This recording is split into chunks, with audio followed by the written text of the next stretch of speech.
방광계. 아마 현대전에 있어서 가장 중요시되는 게 이 방광계지 싶어요. 방광계 쉽습니다. 간첩. 간첩을 반대로 이용하는 계략. 저놈이 간첩인 거 알아. 나 알아. 지식기적 간첩이 돼. 그러면 저놈을 이용을 하는 거예요. 안 잡아. 어떻게?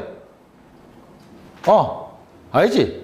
다 알만한 싸구려 정보만 주는 거라. 계속 주고. 확인까지 시켜요. 맞다 해놓고 막판에 뭡니까? 거짓 정보를 확 줘갖고 데미지 갈 수 있죠. 쉽게 말해서 이게 방광계예요. 방광계. 다 간단합니다.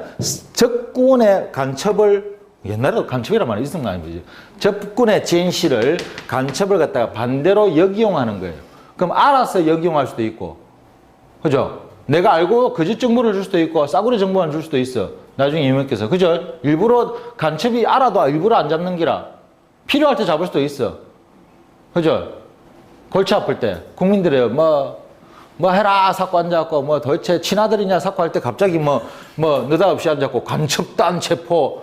원래 알고 있었는데 그럴 수도 있어. 그래. 예. 그런 거 있죠. 하면 갑자기 혹시 요번에 앉아 우와 이러면 전부 밝혀라 사고 있으면 갑자기 앉아옵니까? 도망간 신창원 체포 사고 앉아갖고 희한하게 딱 되거든. 그래, 그게 이제 교묘하게 그럴 수도 있는 거. 내가 이용을 하는 방법이 여러 가지예요. 국내에서 이용을 하든 국외에서 이용을 하든. 그 다음에 또 하나, 알면서 역이용하는 것도 있고 뭡니까? 저놈이 간첩인 거 알았죠? 그럼 어쩝니까? 이 간첩을 내 편으로 만들면 왜 되노? 이중 간첩이 되지. 더블 스파이가 된다, 그죠? 그러면 또 앉아갖고 끝내주는 거죠. 예? 요까지는 가르쳐주고 요건 딱 하는 기라. 그럼 돈은 내가 또 매려줄게, 따블로 줄게. 그럴 수도 있어요. 근데 돈을 따블로 주는 것보다 그때는 요걸 약간 섞어 쓰는 게 훨씬 낫겠죠, 그죠? 그죠? 내가 1억 줄게, 이거 좀 해라 하면 앉았고, 해줄까 말까 고민하지. 장시 오빠야가, 시시야, 이거 좀 해줘야 하면, 다 해줄게. 할 수도 있죠. 그럴 수도 있어요. 그 옆에 사람도 웃지 마세요. 그 옆에 사람도 똑같아. 그럴 수도 있는 거라. 그렇기 때문에 요걸 같이 이용하면 상당히 좋겠죠. 그럼 어쨌든 상대방의 간첩을 역이용하는 방법이에요. 물론 요것도 뭔가 하면 삼국지의 이야기, 재미난 이야기 나왔습니다. 바로 적벽대전 직전에 주요가 써먹었던 방법입니다. 적벽전 할 때 처음에는 적벽전 전에 한번 탁 붙었는데 어찌 됩니까? 조조군이 약간 열세려 보이거든. 조조가 와 이러면 못하니까 채모하고 장윤이가 수군 훈련을 안 해서 그렇다. 수상에서 전쟁을 안 깨네. 이 남방에 내려오는 게. 그래서 수군 훈련을 시키죠. 수상 훈련을 갖다가 저기하잖아요. 근데 이 채모하고 장윤이가 또 재주가 좀 있거든. 이래갖고 주유가 걱정이 되고 있는데 조조가 어찌 됩니까? 저쪽이 항상 간첩을 이용하는 건 요즘도 마찬가지예요. 소리 없는 전쟁이에요. 그래갖고 장관이라는 사람이 있었어. 내가 주유하고 친구인데. 어릴 때 친구인데 내가 주희한테 가보고 하면서 알아보고 있게 간첩 이용하는 건 무조건 좋거든. 오케이, 조조가 니한 갔다 와라 하고 장관 있다고 하니까 주유가 얼마나 똑똑한, 제갈량만 없었으면 주유가 하면 삼국지 안에서 최고 똑똑한 놈일게요. 주유가 지새끼 오는가 봐요. 저 봐라 뻔하다. 그러면 딱 와갖고 야 오랜만이다. 야 니 어째 지내노? 시끼 연락도 좀 하지. 핸드폰 번호 까먹나? 자꾸 이러고 있다가 주유가 문자입니다. 내 오랜만에 동기동창 만나갖고 오늘 술 한잔하는데 정치 이야기하고 군사 이야기하고 이딴 소리 한 놈 바로 목을 확 잘라비끼다. 오늘 무조건 마시고 취한다 알겠나 하고 가라오케 기계 가온나 하고 둘이서 노래 부르고 밤새도록 노란 거지. 장관이 알아볼 게 있나? 그러다 들을까? 야 새끼 한 잔 더 하자 하니까 그러니까 오늘 내일 새벽만 됐다 아침에 해장술까지 끝까지 닌 따라하는 게다고 질질 끌고 하다가 지방에서 마시다가 막판에 5차를 갔는가 6차를 갔는가 기록은 없습니다만은 핵소리 자고 콜고 자니까는 장관이 뻘쭘하잖아. 뭔가 알아가야 되는데 그 주유 방위라. 방위에 있는 거 뭡니까? 이 새끼 요새 뭔 책 보노? 플레이보이라도 없나 하고 꺼내본 게는 그 위에 편지가 딱 나왔고 채모 장윤이 보낸 편지가 있거든.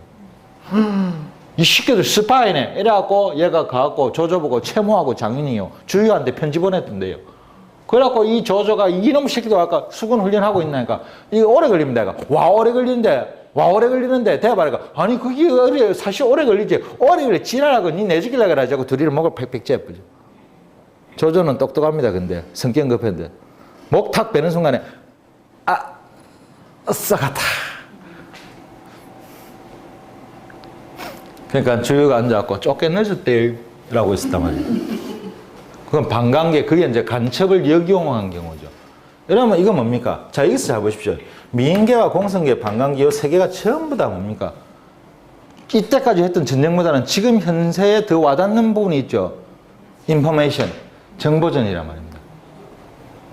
그 옛날 사람들이 어떻게 벌써 미래에 생길 정보전을 갖다 이렇게 예측을 했었고, 즉, 다시 말해서 이까지는 뭐예요? 다시 패전계의 절반 앞에 세 개는 정보전의 가장 핵심 포인트가 되겠습니다. 그걸 갖다가 아주 그야말로 뭐 유식한 말 안 쓰고 무식하게 대놓고, 야, 니도 따뜻하게 이쁜 여자가 갖고 오빠 이러면 다 내준다. 이가 나였다 아닙니까? 어? 자가 뭐 때문에 저러는데 이것 때문에 그러나? 그거 깨프 못 자는데 침 뱉다 못 잡긴데 뻘 좀 해주지. 그죠? 그 다음에 내 뻔히 다 알면서 안 잡고 쏘가주는 거, 이 또 이 정보를 갖고 그러는 아주 고도의 심리전이란 말입니다. 그래서 어찌 보면 이 패전기를 심리전으로 보는 경우도 있겠습니다. 이런 게 바로 36개의 마지막 패전계입니다. 그래서 이 패전계는 내가 이미 성산이 없는 전쟁이 그런 국민에 다다랐을 때 사용하는 전법이 아니에요. 그죠? 예. 얼마나 이거 굉장히 똑똑하지 않습니까? 상대방의 감정을 갖고 일단 내가 휘두르면 나는 무조건 이기게 돼 있다. 벌써 나오죠. 그죠? 상대방 목표 자체를 갖다가 빼돌리면 어찌 됩니까? 톰 크루즈가 아무리 메달리 갖고 들어가고 빰빰빰빰 하고 뭐 뻘갔는데 가보이 디스켓 B 있으면 못 잡긴데. 안 되죠. 마찬가지예요. 그러니까 그걸 갖다가 상대방이 헛수고를 하게 만들어요. 그 다음에 그 정보를 갖다가 거짓 정보를 갖고 정보의 가짜를 막 테니스 치다 왔다 갔다 해서 좋아. 어쨌든 해갖고 마지막에까지 버티는 사람이 정보전에서 버티는 사람이 이기게 돼 있는 거예요. 그 어찌 보면 이거 패전계라 보기 좀 그렇죠. 그죠? 이건 패전계는 아니라 어차피 그 일반 사람들이 알고 있는 내 전쟁이 불리한 상황에 서는 게 아니에요. 그죠? 동감하시지요? 그러면 물 좀 마시고 10분 쉬다 합시다.